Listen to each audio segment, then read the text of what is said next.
Bonjour à tous, voici 2 recettes de biscuits faciles et rapides. Nous allons commencer par les biscuits à la noix de coco. D'abord, nous mettons à préchauffer le four à 180 degrés. Puis, nous allons séparer les jaunes des blancs d'œufs. Nous allons utiliser pour cette recette les blancs d'œufs et nous allons garder les jaunes d'œufs pour la deuxième recette. Nous allons battre les blancs en neige assez ferme.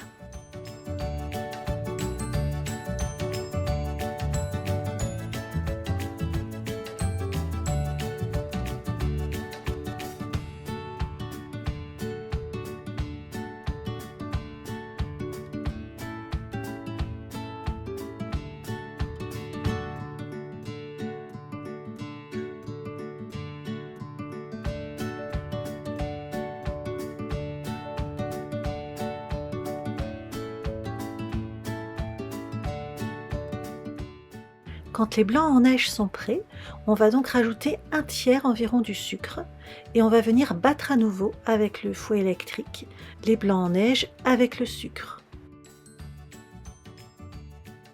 Ensuite, on va incorporer le reste du sucre en 2 ou 3 fois.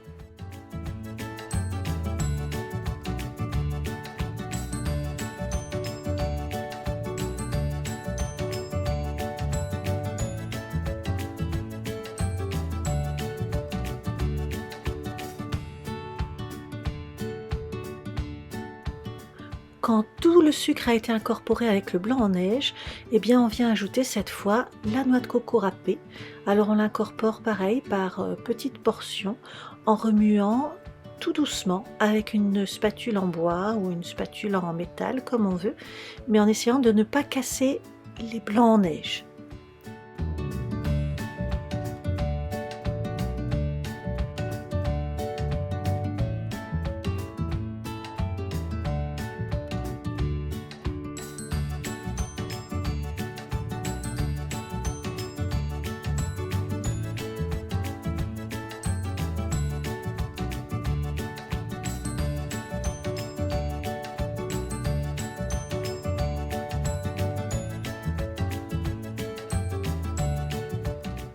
Quand toute la noix de coco a été mélangée, eh bien on va former maintenant des petits biscuits ronds. Donc à l'aide d'une grosse cuillère et d'une petite cuillère, on essaye de former des petites boules de pâte qu'on va venir donc placer sur la plaque de cuisson sur laquelle on aura placé un papier spécial cuisson pour pas que les biscuits ne collent à la plaque.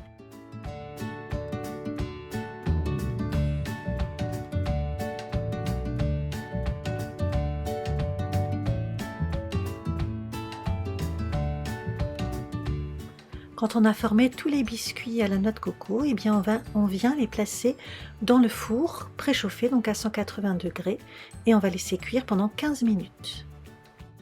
Pendant ce temps, on va préparer les cookies. On va commencer par faire fondre les 100 g de margarine ou de beurre. Ensuite, on va mettre les 100 g de sucre dans un saladier et on va venir les mélanger avec le beurre fondu.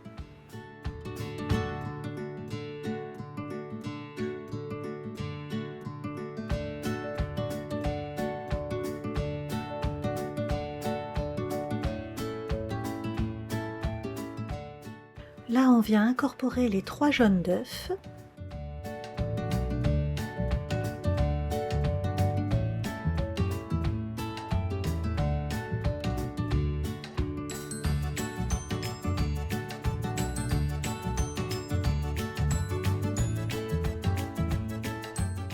Puis, on va venir incorporer les 200 g de farine.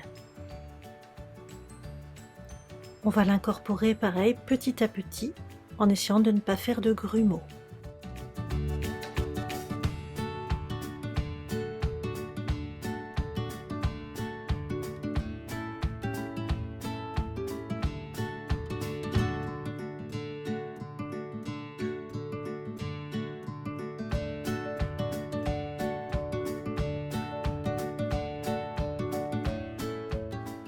Une fois que la pâte est à peu près homogène, on vient donc préparer les 100 g de chocolat. Donc là, une plaque de chocolat qu'on vient couper en petits morceaux.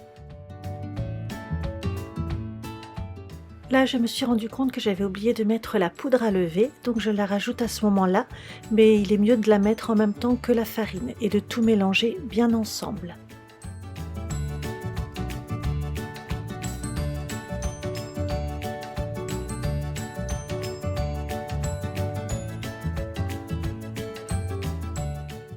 Donc une fois que tout est bien homogène, on vient rajouter les morceaux de chocolat ou les pépites de chocolat et on va tout bien mélanger.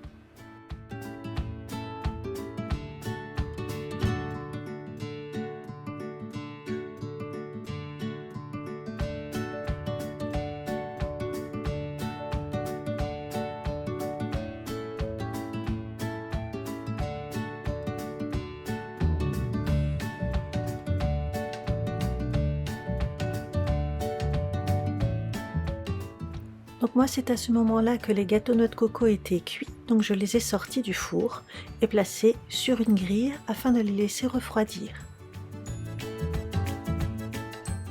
J'ai donc placé sur la plaque encore chaude une nouvelle feuille de papier cuisson et j'ai formé avec les mains des boules de pâte à cookies que j'ai ensuite placées sur la feuille donc de papier cuisson et j'ai renouvelé l'opération jusqu'à ce qu'il n'y ait plus de pâte. Donc afin de former environ une douzaine de cookies.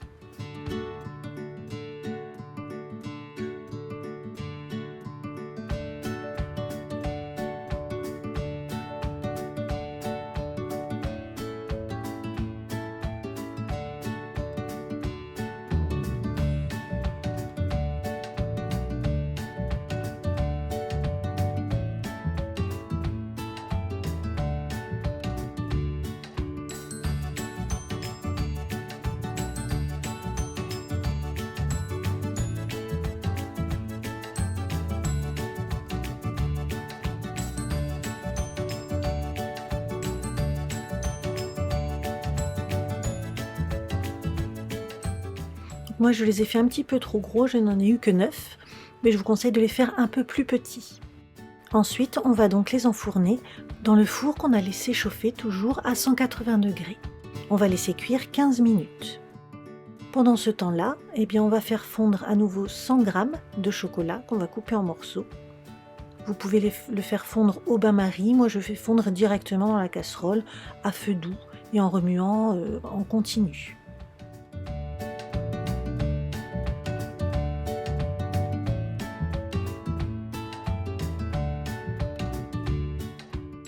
Donc on fait attention de ne pas laisser cuire le chocolat, il doit juste être fondu. Ensuite, on vient placer le chocolat fondu sur les gâteaux à la noix de coco. Donc avec 100 g de chocolat, on ne peut pas recouvrir tous les biscuits, mais on peut en recouvrir un peu plus de la moitié.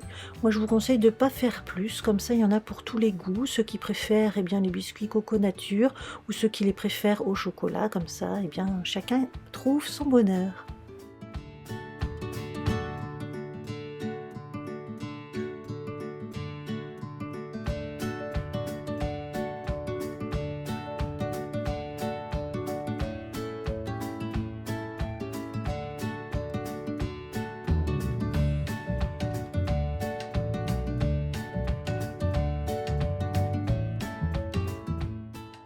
Quand on a placé tout le chocolat, on peut placer les gâteaux coco recouverts de chocolat au frigo afin que le chocolat fige bien sur les biscuits.